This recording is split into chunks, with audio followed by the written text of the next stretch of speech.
Hello friends, welcome to defence matrix.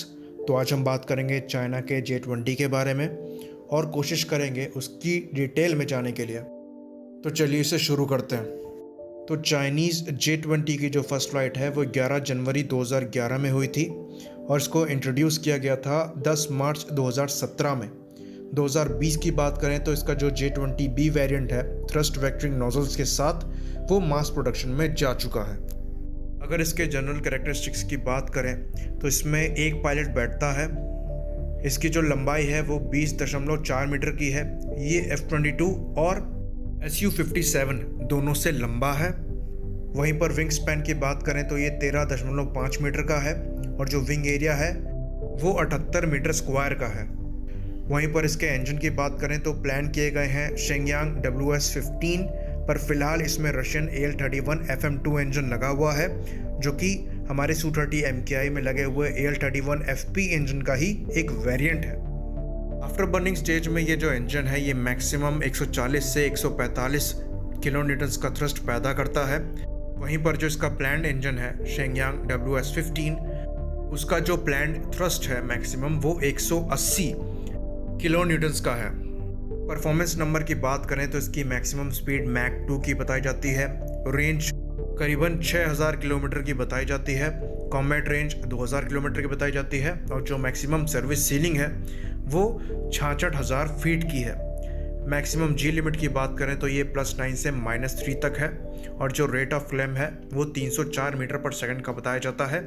वहीं पर thrust to weight ratio जो है वो 1 से कम आता है, 0.92 का। बाकी इंजन नया लगने के बाद ये 1 को क्रॉस कर जाएगा। तो अभी जो थ्रस्ट टू वेट रेशियो है वो अच्छा नहीं है, बाद में हो सकता है। बेसिक डिज़ाइन की बात करें तो ये एक कनार्ड डेल्टा विंग डिज़ाइन है। इसमें आगे से स्टेल्थ को मेंटेन करने की कोशिश करी गई है और जो एयर इनटेक है उनको DSI कॉन्फ़िगरेशन के साथ लगाया गया है, यानी कि डाइवर्टरलेस सुपरसोनिक इनटेक्स। ये F-35 में भी है। तो फ्रंट से दिखने में ये F-22 और F-35 जैसा दिखाई पड़ता है और ये F-22 की तरह फ्रेमलेस कैनोपी को शेयर करता है। तो जहाँ पर फ्रंट से इसके स्टेल्थ कैरेक्टर्स अच्छे हैं, वहीं पर साइड से और जो इसकी इंजन नोजल्स हैं वो इसके स्टेल्थ कैरेक्टर्स को कॉम्प्रोमाइज़ कर देती हैं। दूसरी चीज़ जो इसके लिए नेगेटिव जाती है वो इसके कनार्ड्स हैं। तो जो एक्टिव कनार्ड्स होते हैं वो मूव करते रहते हैं जो कि एयरक्राफ्ट के रडार क्रॉस सेक्शन को कॉम्प्रोमाइज़ कर देते हैं। लेकिन वहीं पर इनको अगर स्टिल कर दिया जाए, यानी एक पोजीशन पे फिक्स कर दिया जाए, तो जो RCS है वो रिड्यूस हो जाएगा, पर वो एरोडायनेमिक परफॉर्मेंस को कॉम्प्रोमाइज़ कर देगा। लेकिन अगर आपको स्ट्रेट फ्लाई करना है टारगेट को अप्रोच करते समय तो आप इसको स्टिल करके फ्लाई कर सकते हैं अपना RCS लो रखते हुए, और टारगेट के पास पहुंचकर आप इसको फिर से यूज़ करना चालू कर सकते हैं। उसके क्लोज पहुंचकर ये आपकी एरोडायनामिक परफॉर्मेंस को भी इम्प्रूव कर देगा। तो देखा जाए तो ये जो कनार्ड्स हैं ये उतना बड़ा भी डिसएडवांटेज नहीं है। तो इसके आगे हम बात करते हैं रडार की। तो इसमें जो रडार लगा है उसे टाइप 1475 या KLJ-5 AESA रडार कहा जाता है। इसमें बताया जाता है कि 1856 TR मॉड्यूल्स हैं और इसकी रेंज जो है वो 370 किलोमीटर के आसपास की बताई जाती है।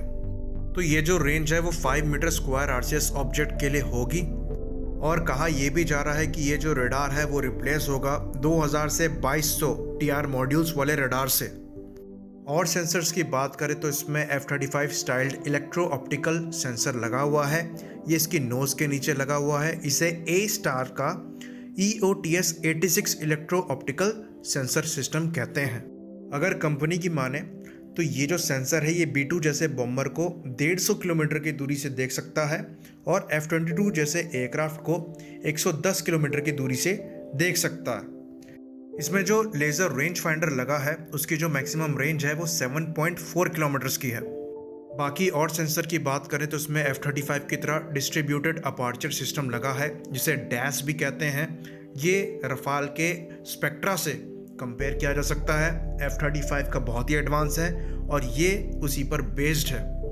तो F-35 की तरह ही इसके 6 सेंसर्स हैं जो चारों तरफ लगे हुए हैं एयरक्राफ्ट के और उसे 360 डिग्री की कवरेज देते हैं। बाकी इस सेंसर की अगर रेंज की बात करें तो ये करीबन 9.3 किलोमीटर की है। तो यही सेंसर है जो आपका मिसाइल अप्रोच वार्निंग सिस्टम की तरह काम करता है। पर यहाँ पर अमेरिकन एक्सपर्ट्स का मानना है कि ये जो सिस्टम है वो अमेरिकन डैश से इन्फीरियर है।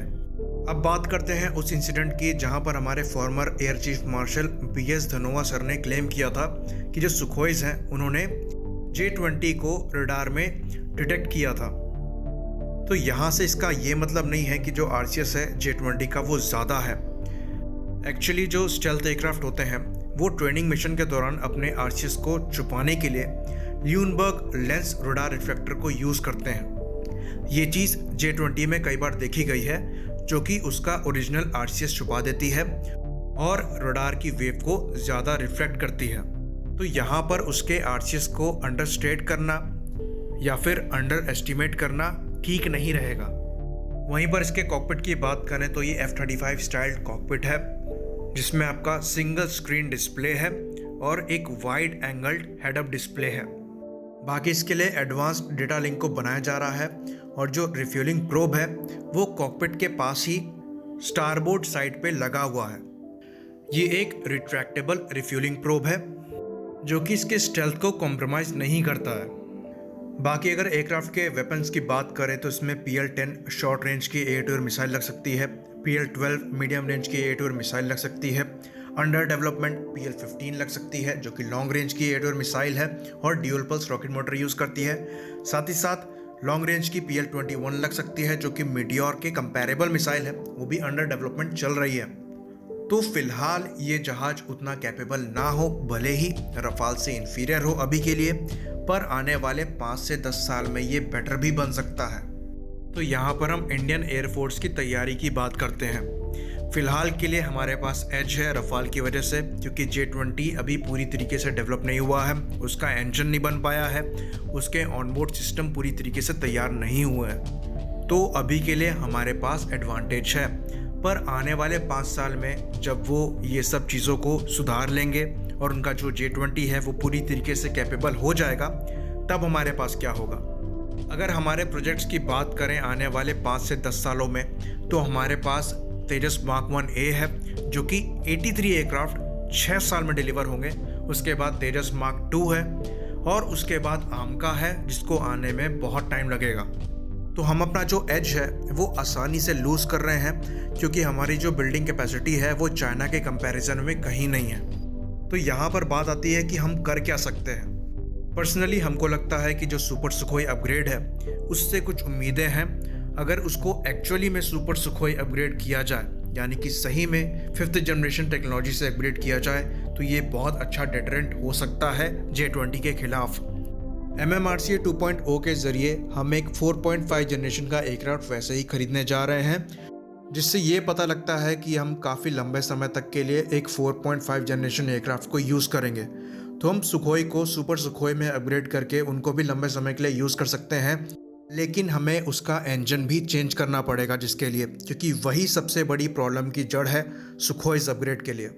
Su-30 MKI की सबसे बड़ी कमज़ोरी उसके इंजन्स हैं, तो इस पर हम बाद में बात करेंगे डिटेल में। फ़िलहाल हमें फोकस करना चाहिए अपने फ्यूचर प्रोग्राम्स में J-20 को दिमाग में रखते हुए, और अपनी पॉलिसी को चाइना सेंट्रिक बनाना पड़ेगा। साथ ही साथ F-35 styled distributed aperture system पे काम करना पड़ेगा। जो सिचुएशनल अवेयरनेस है उसको बहुत ज़्यादा बेटर करना पड़ेगा, और अपनी जो मैन्युफैक्चरिंग स्पीड है उसको बहुत ही ज़्यादा बढ़ाना पड़ेगा, जिसका जो सॉल्यूशन है वो प्राइवेटाइजेशन है। आई होप गवर्नमेंट इस चीज़ पे ध्यान दे, हम लोग अपनी जो सिचुएशन है उसको बेटर करें, वरना चाइना बहुत तेज़ी से ग्रो कर रहा है। इसी बात पे इसे ख़त्म करते हैं। लाइक करिए, सब्सक्राइब करिए। जय हिंद।